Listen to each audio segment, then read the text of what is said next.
वहाँ के राजा वो थे। हमारे यहाँ कई राजा हैं साथ में, हमारे लोग थे।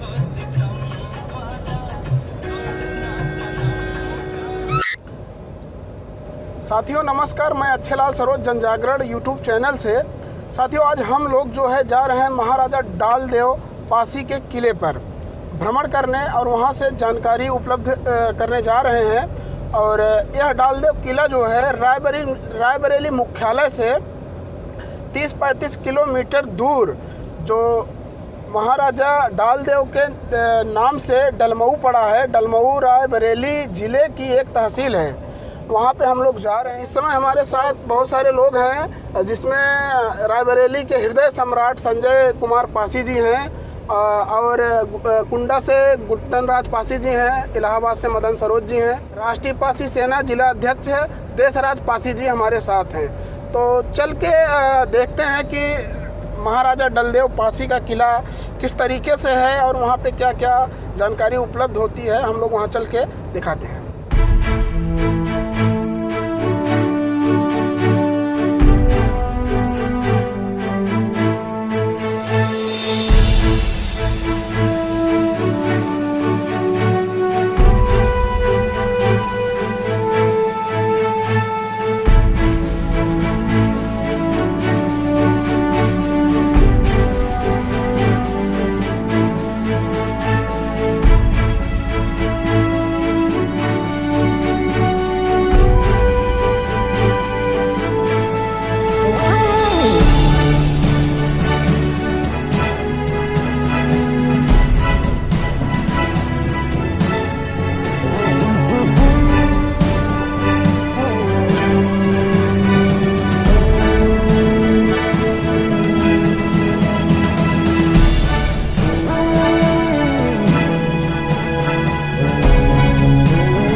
ये नहर किला फाड़ के निकाल दिए।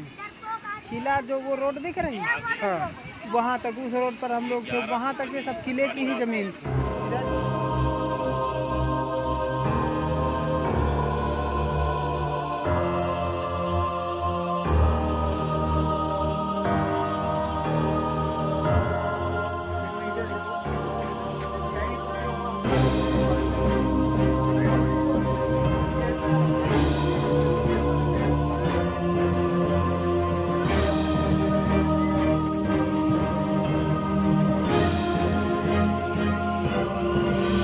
साथियों आज हम लोग रायबरेली के डलमऊ में हैं, जहां पर 13वीं शताब्दी में राजा डलदेव का राज्य हुआ करता था।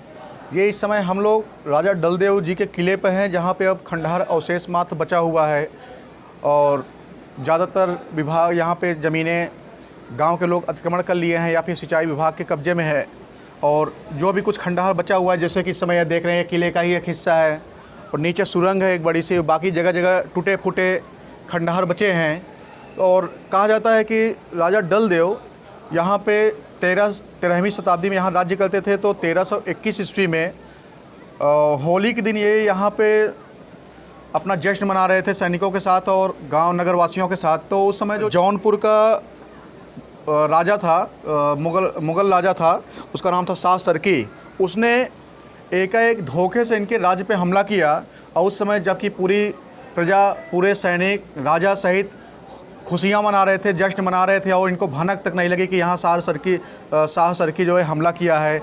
और जब वो यहाँ हमला किया तो वो अपने कुछ गिने चुने सैनिकों के साथ उसका मुकाबला करने के लिए निकल गए और लास्ट में शाह सरकी मुग़लों की बड़ी सेना के आगे इनकी जो है हार हो गई, लेकिन ये इन्होंने छोटी सेना टुकड़ी लेकर के भी उनको मुंह तोड़ जवाब दिए और उनके कई सैनिकों को मौत के घाट उतार दिए। लास्ट में होली के ही दिन महाराजा डलदेव पासी जी शहादत को प्राप्त हुए थे। इसी वजह से यहाँ पे आसपास के जितने भी गांव हैं होली के दिन होली नहीं मनाते हैं। तो यहाँ पे आज हम लोग, हमारे टीम के कई लोग हैं, जैसे कि यहाँ पे बहुजन युवा एकता मंच के राष्ट्रीय अध्यक्ष गुड्डन राज पासी जी हैं और हृदय सम्राट संजय पासी जी हैं, जो कि यहाँ पे एक समाज सेवी भी हैं और यहाँ पे अपने समाज के लिए बहुत सारा सामाजिक कार्य कर रहे हैं। और देशराज पासी जी हैं, साथ में संदीप सरोज जी हैं, यहीं के रहने वाले रंजीत सरोज जी हैं। तो आज हम इनसे जो कि यहाँ के स्थानीय निवासी हैं, इनसे महाराजा डलदेव पासी जी के बारे में और भी कुछ जानते हैं। तो आप देशराज पासी जी बताइए कि यहाँ पे होली के दिन होली क्यों नहीं मनाई जाती, 5 दिन बाद क्यों मनाई जाती है? सर, यहाँ पे होली इसलिए नहीं मनाते हैं कि 1321वीं सदी में यहाँ के राजा तो हमारे डलदेव पासी थे, वो उनके ऊपर जो है अचानक जो है हमला किया गया जो है, और वो अपनी छोटी सी सेना ले करके फिर भी उनने मुकाबला किया और उनको जो है परास्त किया। और परास्त करने के बाद में इसलिए हम लोग यहाँ के ग्रामवासी है जो यहाँ के क्षेत्र के हैं, वो इसलिए यहाँ की होली नहीं मनाते, क्योंकि उस दिन जो है जौनपुर के जो एक से राजा थे वो पीछे से वार करके हमारे राजा को परास्त किया था, इसलिए हम लोग जो है उस दिन होली यहाँ नहीं मनाते। और यहाँ पे जो है हम लोगों के यहाँ पे क्षेत्र में करीब यहाँ के 30-40 ग्राम सभा जो है यहाँ पे करीब 10 किलोमीटर में आपको जो है होली के 5 दिन बाद में होली यहाँ मनाई जाती है। देशराज पासी, रायबरेली, पासी सेना जिला प्रभारी। यहाँ के डलदेव जो राजा है डलदेव, इनके बारे में आप क्या जानते हैं, कुछ बताइए। ये महाराजा डलदेव पासी जी यहाँ के शासक थे। वो 4 भाई थे, डलदेव, बालदेव जी, काकोरन जी, जो जिनका चारों लोगों का अपना अपना राज्य था। और ये महाराजा थे डलदेव जी, और बहुत इनके राज्य में बहुत सुख शांति और सुखी थी पूरी प्रजा। जौनपुर का शासक शाह सरकी की आंखों में खटकते थे, इसलिए उसने 17 बार राजा के ऊपर इस किले पर आक्रमण किया। 17 बार उसको मुंह की खानी पड़ी और 17 बार युद्ध हारा, और हमारे राजा उसको युद्ध में हराया और उसकी जान बख्श दिए। होली का त्यौहार था। होली के त्यौहार में राजा यहाँ जश्न मना रहे थे, प्रजा इधर सब जश्न मना रही थी। पूरा किला है यहाँ से वहाँ तक। और तभी अचानक रात में राजा का एक सरदार उधर मिल गया शाह सरकी से, और उसने रात के अंधेरे में जो इनका गेट इधर हुआ करता था गंगा नदी के किनारे, उस रात को गेट खोल दिया। राजा साहब अंदर थे, सैनिक कुछ ही सैनिक थे, कुछ लोग होली का त्यौहार था घर चले गए थे। अचानक हुए हमले से राजा साहब निकाले तलवार, घोड़ा निकाले, यहाँ से युद्ध करते हुए उस बादशाह की पूरी सेना को मारते हुए यहाँ से चले गए लगभग 1 किलोमीटर दूर, जहाँ यहाँ डाल पार्क है, डाल पार्क तक लड़ते हुए यहाँ उनके सैनिकों को मारते हुए वहाँ पहुँच गए। जब युद्ध कर ही रहे थे तो पीछे से किसी ने धोखे से उनके सर पर वार किया, गर्दन पर, और उनका सर कटकर कम से कम 1.5 बीघे दूर गिरा। वहाँ पर उनकी भी अभी वो निशानी है।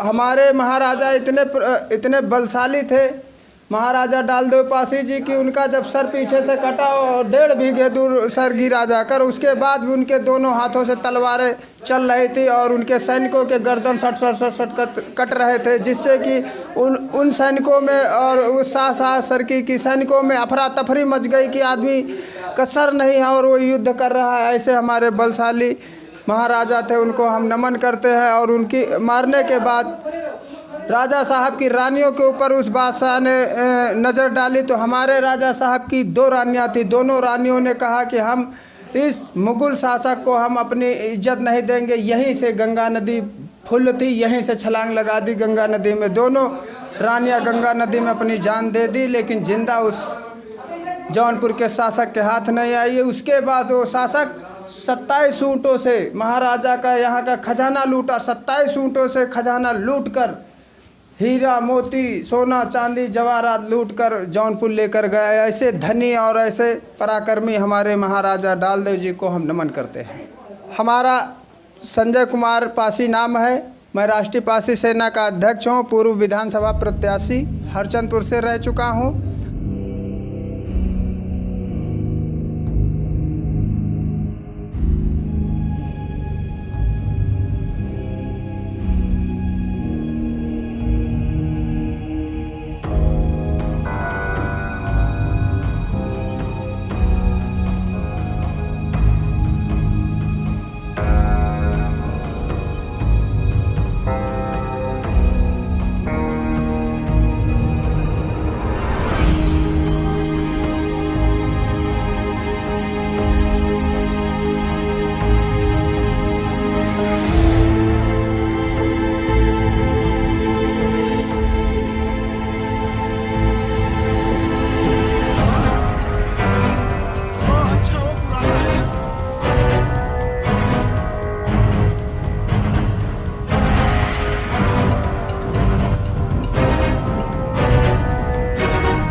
और जस्ट हमारे आगे एक सुरंग है, हम सुरंग की तरफ चलते हैं।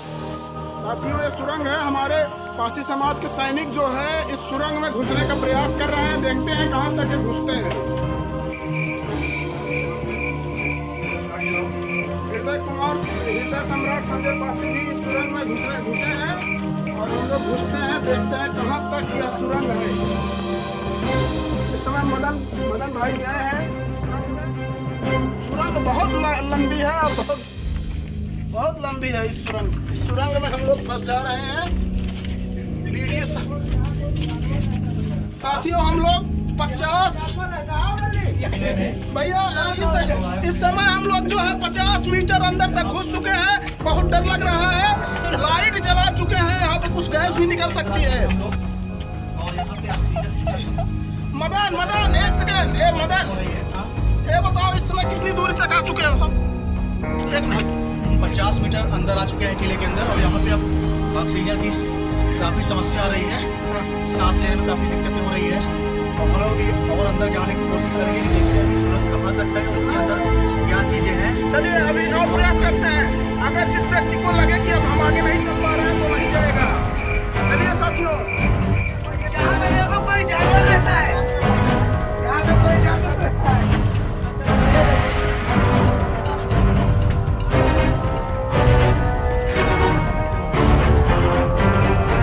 यहाँ पे देख सकते हैं साथियों, कोई जानवर रहता है इतनी अंदर और हम लोग चलते हैं।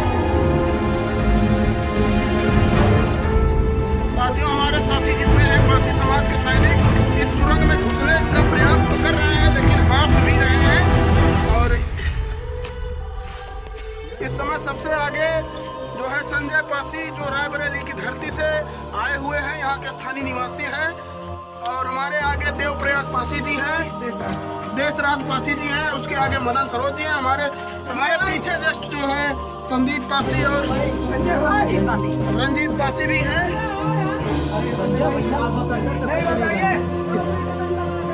अरे 100 मीटर अंदर आ गए। 100 मीटर अंदर आ गए हम लोग। और सभी लोग मोबाइल, अरे सांस हवा नहीं मिले यार, सांस नहीं ले रहा बाहर है। सभी लोग जो है इस समय लाइट जलाए हुए हैं मोबाइल की और देखते हैं अभी कितने अंदर हम लोग जाते हैं। 100 मीटर अंदर आ चुके हैं। गुड्डन राज पासी जी इस समय हार मान चुके हैं। वो जो है वापस जाने के लिए निर्णय ले रहे हैं। तो आप गुड्डन राज पासी कहाँ हैं आप? नहीं आ रहे हो?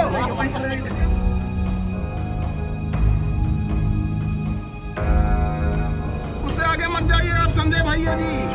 ऑक्सीजन नहीं मिल रहा भाई, ऑक्सीजन नहीं मिल रहा है। आप जो है आगे मोड़ रहे हैं। देखते हैं साथियों, हम लोग अंदर घुस तो जा रहे हैं लेकिन नियम मानते हैं कि नहीं। आ जाओ भाई, कितनी बड़ी गुफा बनी है जो हमारे राजाओं के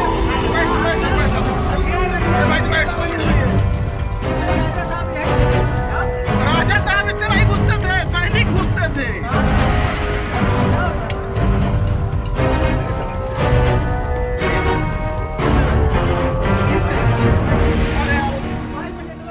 राजा डाल दो। साथियों, हम लोग और सुरंग में लगभग 150 मीटर आ चुके हैं और जहाँ पे मोबाइल नेटवर्क भी छोड़ दिया। देख सकते हैं मोबाइल का जो नेटवर्क है,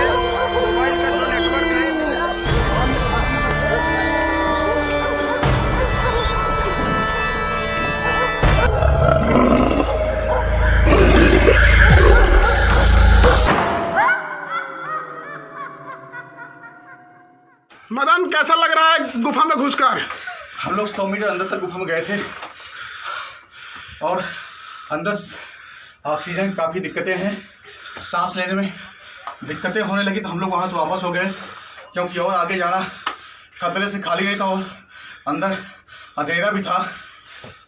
साथ में वहाँ पे किसी खतरनाक जानवरों के होने की भी आशंकाएं थी क्योंकि जगह जगह मादनुमा बने हुए थे और आगे जाने पे हम लोग समस्याएं आ सकती थी।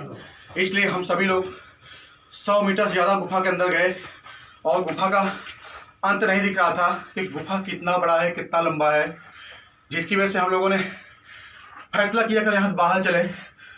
इसलिए किसी दिन ट्राई करेंगे। और हम लोग आगे फिर कभी प्रयास करेंगे कि गुफा के अंदर तक जाएं और देखें कि ये गुफा कहाँ तक है। हालत ख़राब हो गई साथियों। ये नहीं है कि हम वहाँ जाने से डर गए या दिक्कत है, बस ऑक्सीजन की कमी की वजह से हम लोग बाहर आ गए।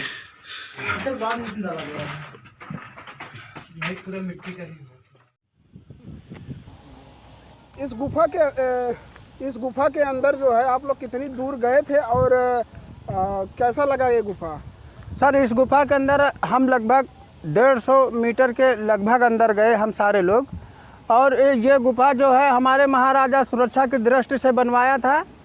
ये इधर गंगा नदी है जो आपको दिख रही है, और ये देख लीजिए गंगा नदी के तट से 150 मीटर की ऊंचाई पर किला था। उसका आने जाने का ये गुप्त रास्ता था कि अचानक कोई किले पर हमला होता है या कोई अचानक ऐसी बात आती है तो हम लोग सुरक्षित इस रास्ते से, इस सुरंग के रास्ते से निकल जाएं। उस दृष्टि से महाराजा ने इस सुरंग का निर्माण करवाया होगा। आप इस सुरंग में गए थे तो कैसा लगा यह गुफा? कितनी लंबी गुफा है? देखिए इसका अंदाज़ा नहीं है कितनी लंबी गुफा है।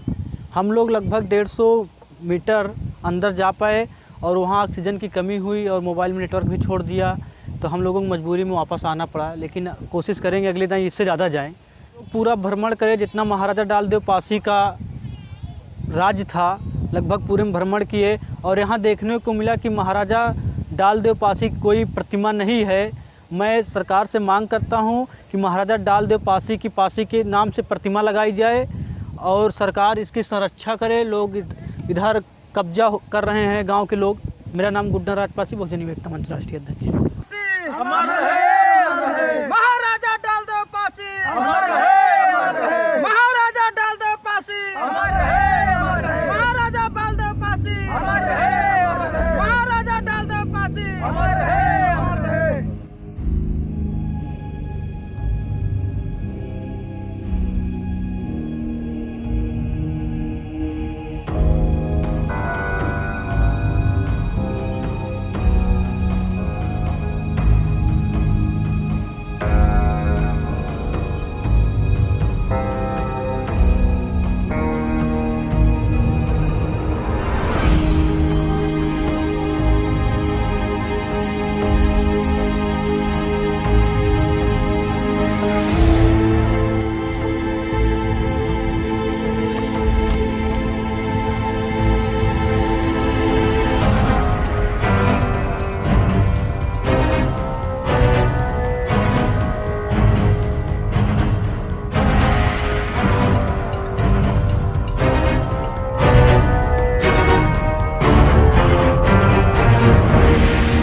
ज़्यादा ऊंची चढ़ाई थी और अभी और भी आगे चढ़ाई करना है। अभी हम लोग सिर्फ आधे ही चढ़ाई किए हैं और ये खड़ी चढ़ाई सांस होने लगी है। किधर से गए हैं? हेलो